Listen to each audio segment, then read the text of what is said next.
Vitamin D ایک ایسا غذائی جزو جسمانی افعال کی صحیح کارکردگی کے لیے ضروری تصور کیا جاتا ہے۔ ہمارے بہت سے آرگنز مثلاً ہڈیوں اور دانتوں کی مضبوطی جبکہ اہم اعضاء دل، گردے، پھیپھڑے اور جگر کے تحفظ کے لیے وائٹامن ڈی جسم کو درکار ضروری وائٹامنز میں سے ایک ہے۔ یہ ایک ایسا وائٹامن ہے جس کی کمی بہت سی بیماریوں کو دعوت دیتی ہے۔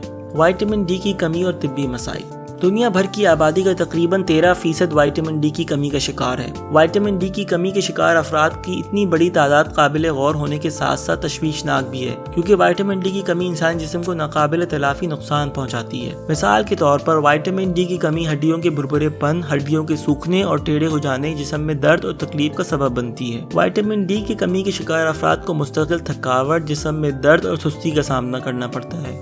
اس کی کمی کی وجہ سے کیلشیم ہڈیوں میں جذب نہیں ہوتا اور پیشانی پر بہت زیادہ پسینہ آنے لگتا ہے۔ وائٹامن ڈی ہڈیوں میں کیلشیم کو جذب کرنے کی صلاحیت دگنی کر دیتا ہے۔ اس طرح ہڈیوں اور مسلز کی صحت کو برقرار رکھا جا سکتا ہے۔ جن افراد میں وائٹامن ڈی کی کمی پائی جاتی ہے وہ جوڑوں کے درد کا شکار ہو جاتے ہیں۔ وائٹامن ڈی کی کمی کی علامات۔ ماہرین کے مطابق وائٹامن ڈی کی کمی کی تشخیص کا عمل آسان نہیں، کیونکہ اس کے اثرات طبیعت کی خرابی کا سبب نہیں بنتے، تاہم بہت سی علامات ظاہر ہوتی ہیں۔ کمزور مدافعتی نظام، مثلاً کسی انفیکشن یا وائرس کے ہو جانے کے بعد صحت یابی میں کافی وقت لگنا یا پھر چوٹ لگنے کے بعد بہت دیر میں اس چوٹ کا ہیل اپ ہونا، کمر اور جوڑوں میں درد، مستقل تھکاوٹ، جسم میں درد اور سستی کا غالب رہنا، ڈپریشن، اکتاہٹ اور چڑچڑاپن، پسینے کی زیادتی، کمزور مسلز یا تکلیف دہ مسلز۔ اب ہم اس کی سورسز کے بارے میں بات کریں گے۔ فیٹی فش اور سمندری غذاؤں میں وائٹامن ڈی جیسا قدرتی جز کثیر مقدار میں موجود ہوتا ہے۔ مثلا 100 گرام کی سیمن مچھلی 386 انٹرنیشنل یونٹس وائٹامن ڈی کی مقدار فراہم کرتی ہے۔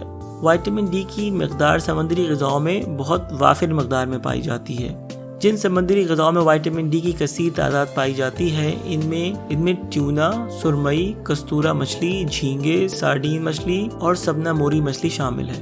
کمی کو کیسے پورا کیا جائے؟ نیشنل اکیڈمی آف میڈیسن کے مطابق 12 ماہ تک کے شیرخوار بچوں کو تقریباً روزانہ 400 انٹرنیشنل یونٹس کی ضرورت ہوتی ہے، جبکہ 1 سے 18 سال کی عمر کے بچے اور نوعمر نوجوانوں کو تقریباً 600 انٹرنیشنل یونٹس کی ضرورت ہوتی ہے۔ اس کے علاوہ بالغ افراد جو کہ 19 تا 70 سال کی عمر تک کے ہو سکتے ہیں، ان کو تقریباً 600 انٹرنیشنل یونٹس کی ضرورت ہوتی ہے۔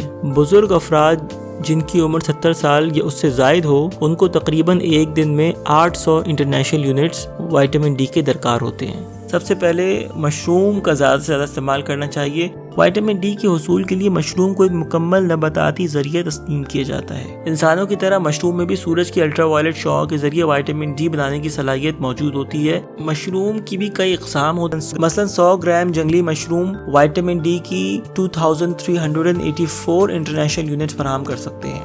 دوسرے نمبر پر آتی ہے انڈے کی زردی۔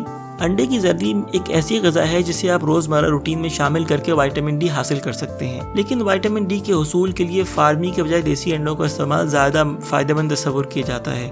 طبی ماہرین کے مطابق دیسی انڈوں میں فارمی انڈوں کے مقابلے میں وائٹامن ڈی کی مقدار 3 سے 4 گنا زیادہ ہوتی ہے۔ سورج کی روشنی میں وقت گزاریں۔ وائٹامن ڈی کے لیے انگریزی میں سن شائن وائٹامن کی اصطلاح استعمال کی جاتی ہے، کیونکہ سورج کی روشنی وائٹامن ڈی کے حصول کا سب سے بہترین ذریعہ ہے۔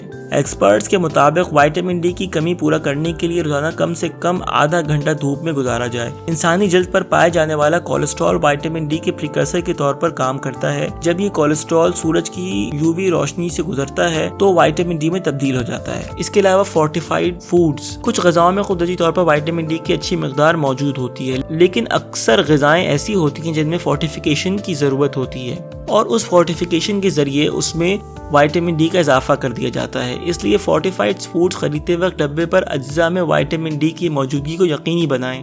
کچھ فورٹیفائڈ غذائیں ایسی بھی ہوتی ہیں جو وائٹامن ڈی کا اچھا ذریعہ ثابت ہو سکتی ہیں، مثلاً گائے کا دودھ، سویا، بادام کا دودھ، اورنج جوس، سیریلز اور کچھ قسم کی دہی اور ٹوفو وغیرہ۔